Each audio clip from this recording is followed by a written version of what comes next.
The, yesterday was good. Yesterday was fun. I opened up the show and talked about how the New York Knicks stunningly somehow have transformed into the best run franchise in the city. And I stand by it and I mean it. Further illuminated last night, no OG, no Randall, tired. They played the night before. I know, so did Utah. And the Knicks just absolutely whack them and paste them. And that matchup on Thursday against the Pacers and the Lakers on Saturday could be a lot of fun. Knicks are rolling. So I was feeling so good. And I'm still feeling good, really good about the Knicks. And then this stupid article from The Athletic, and it's not a diss on their work. It's stupid because it changes my entire mood. Now, my mood and my ride-in, my process before our show is that I've got generally between 50 and, an hour and 50 minutes and an hour and 5 getting in on my commute. And I always listen to Boomer and Gio. Not all of it, but I definitely pop in. I do like to get some music in, therapeutically set the mind up to battle with my guy Sal, because it gets loud in here. So I got to be ready, right? But I obviously want to catch a lot of their show. And I do that today after a little music. And I hear Gio talking about this article from The Athletic. And I got to tell you, I think this is not exactly breaking news. We've all known that the Jets have been historically the worst run franchise in our city. It's the gift that just keeps on giving. You know the list. I don't need to run down the comedy of errors because we all know it. Beningo's been doing it for decades. We know. I have news for you. I am now beginning to look at the next season coming up as basically I'm almost bereft of any hope that the Jets can stumble upon success. And you know why? It's not even a personnel thing. It's not about, the O-line or the lack of a number 2 receiver. Yeah, that stuff matters. When you read this article, the one thing that I thought Robert Saleh had, because I know he's not a good coach. I mean, that we know. That is wildly apparent from his, ridiculous press conferences where he says nothing, to the penalties which he accepts, to the way he subverted his young pick, Zach Wilson, his confidence, going back to the Mike White stuff. There's nothing that the coach has done that shouts anything remotely good. Except that I do think he's a good person, which obviously does matter. I think he's a horrendous coach. Horrendous. This article paints him in an even worse light. Because what I never thought he would be, never thought he'd be paranoid. I never thought he'd be so desperate to change narratives that would infiltrate how he coaches. And apparently he does. They have no hope with this guy. They will not win anything with Robert Saleh. They're not even at all. And listen, I think you guys know me by now. If anything, I sometimes skew too positively, right? With certain things, the unkillable stuff. And all right. And I believed it then, but I was wrong. I'll own it. But I'm not a negative person. Like, I don't wake up and come in here and just tell you that nothing is going to be good on the New York sports scene, despite the darkness that we've been handed for a good part of the last 15, 20 years by almost every team here. So I am generally painting things, if I can, somewhat positively. There is nothing about the Jets nothing that I can point to and say, here is why I think they can actually do something. Even if Rodgers is the MVP. Because and here's the problem with Saleh, and I didn't think this was the case. The first moment of turmoil, that first little bump of turbulence, which happens to everybody. Hell, look at the Eagles. What were they, 10-1? Things fell apart. How'd they react to the turbulence? They fell apart. They bombed. They imploded. Not quite, an incredible endorsement of their direction, but the Giants were pretty much the antithesis, where they started out horrendously. They lost 40-0. They were playing horrible football. That third game against the Niners, awful. And at least the Giants were able to stabilize. Now, things with obviously Wink and the head coach, that's a different set of circumstances. But the Giants, during their turbulent period, showed that they play hard, they play together, and they piece together some wins with a third-string quarterback. I have to read you a few of these things here, because the way this is described by 30 sources around the New York Jets, in and around the team, the building, These sources describe a team riddled with excuse-making, a paranoid head coach, an ill-equipped offensive coordinator, and an organizational tunnel vision on the quarterback that rubbed people the wrong way. Now, this is not about going through chapter and verse, they've lost, 5 games by 20 points or more, or Saleh's record. That is almost small potatoes at this point. What I am now seeing and what I am able to deduce from this article, which is scathing. I mean, it's I don't want to say it's a hatchet piece with intention, because I don't think the Athletic went after it with this angle. I don't. I respect the integrity of the journalism. I think what they wanted to do was do a deeper dive around somebody interesting, Rodgers, and the more people they spoke to, the more they're like, wow, this place is an absolute disaster. It's absolutely worse than we thought, right? So listen to this. There is a situation where multiple people said that basically they didn't even watch film from an offensive point of view. How many times did you hear about the Jets being out-efforted, out-schemed? Well, I'll tell you. Well, Alan Lazard went on the record with it, and he said that. Garrett Wilson said, quote, what happened this season can't happen. We've got to make adjustments. These are things we knew. What we didn't really know is this stuff. Behind closed doors, the vibes weren't always positive, especially when Saleh would see negative press reports. Okay, so before I read a little bit more, I want you to understand what the head coach, according to this detailed report, is worried about while the season's going up in flames. He's worried, now I'm just going to read this and I'll give you my commentary. He would often bring up, in his mind, how the Giants don't get as much negative coverage as the Jets, calling it unfair. He would point to negative press reports, despite projecting a positive vibe-only mantra. And those are my words, right? So let me get this straight. You got the head coach who's embattled, who's won nothing, who's shown no signs that he belongs at all. He's actually on pace to be the worst Jets coach of all time. And let's face it, people, that's hard to do. I mean, that is actually quite the accomplishment. If he actually goes down, like statistically, win-loss record as the worst Jets coach of all time, that's not a coach type, because, I think you have to erect a statue for him for being so bad. Generally we hang numbers and send things to the rafters, and, we sculpt out things, to carve out these memories that will be seared in our minds visually forever. We have it come to life with a picture or a statue. If he stays on this path, they need to build a statue for being that bad.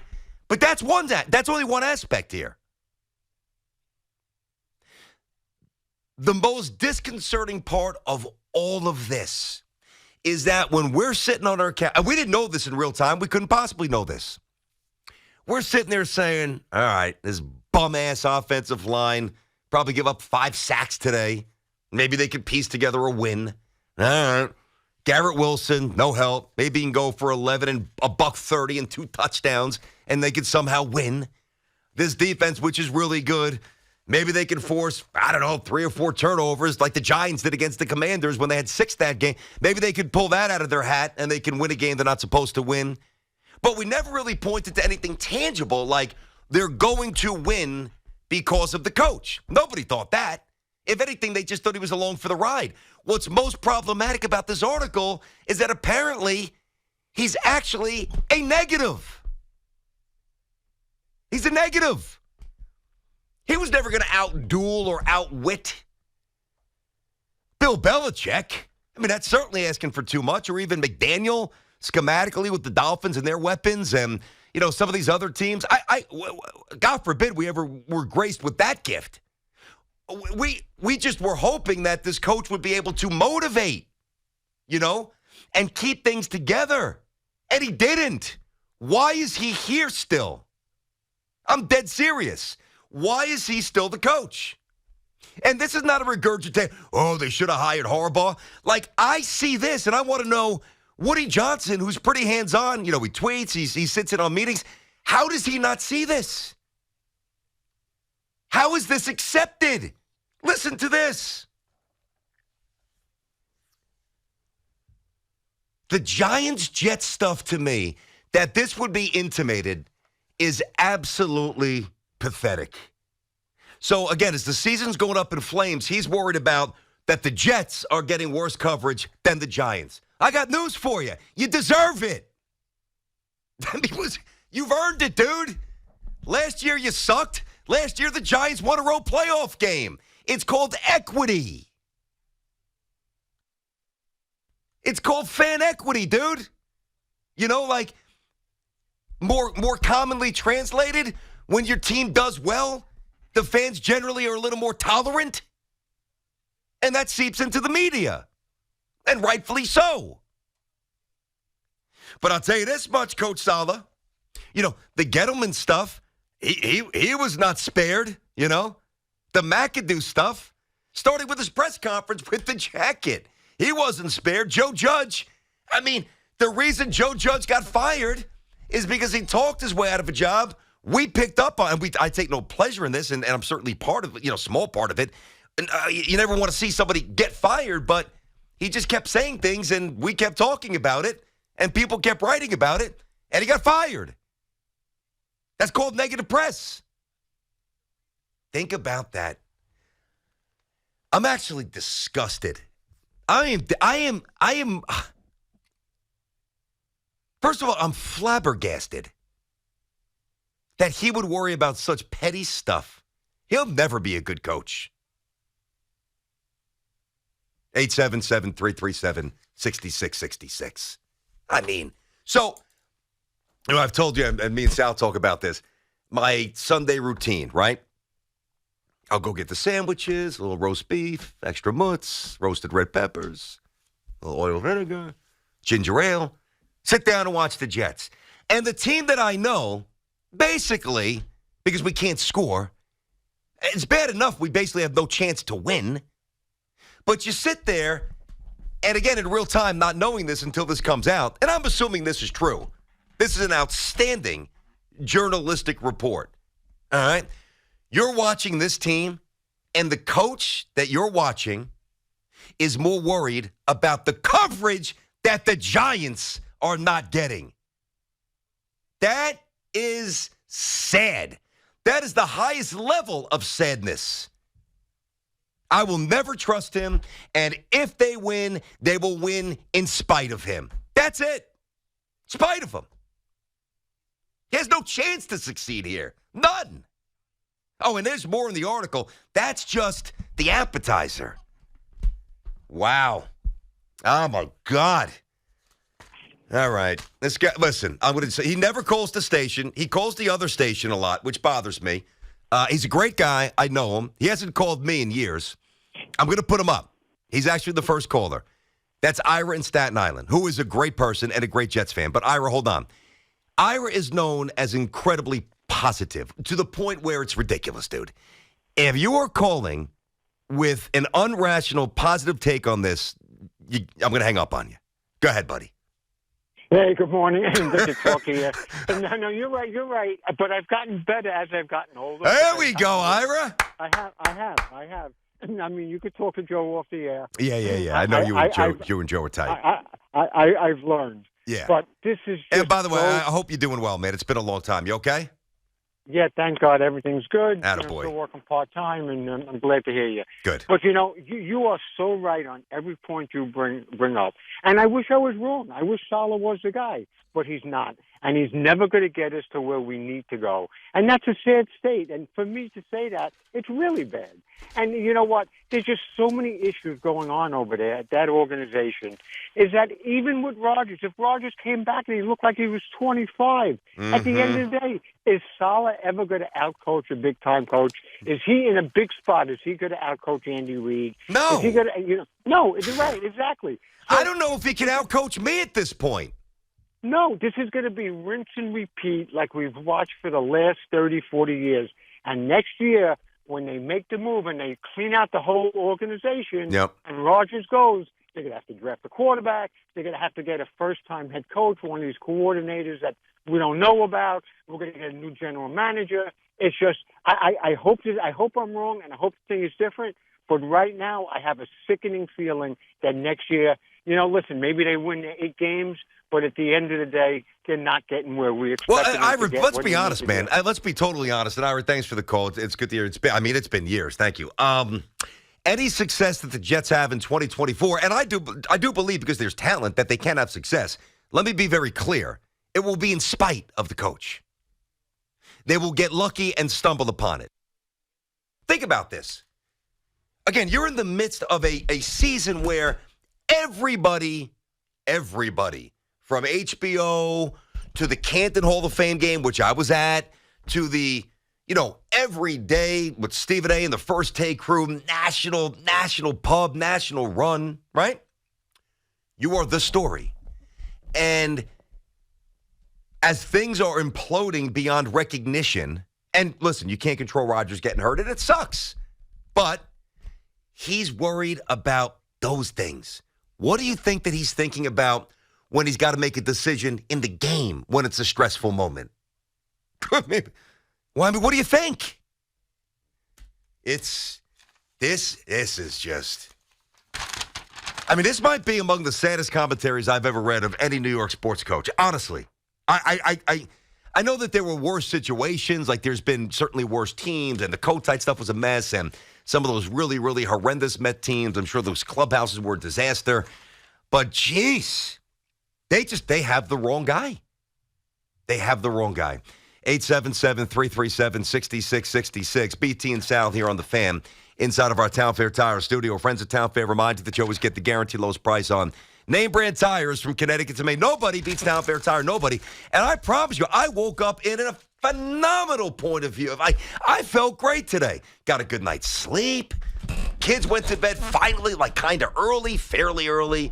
Was able to lay in bed and watch TV with my wife. Just a night. Had a night. She made shrimp dinner. It was great. Came back from basketball practice. We had a good practice. Yesterday's show was awesome. The Knicks are rolling. I watched the Knicks. They destroy another team. The Garden's going insane. DiVincenzo, it looks like basically Klay Thompson. Everything's good. And then this comes out. And it bothers me. It bothers me so much because these are so detectable. If 30 people that were approached and contributed to this very thorough investigative piece, if they know this, if they see this, if they tell us, how does the owner not know this and see this?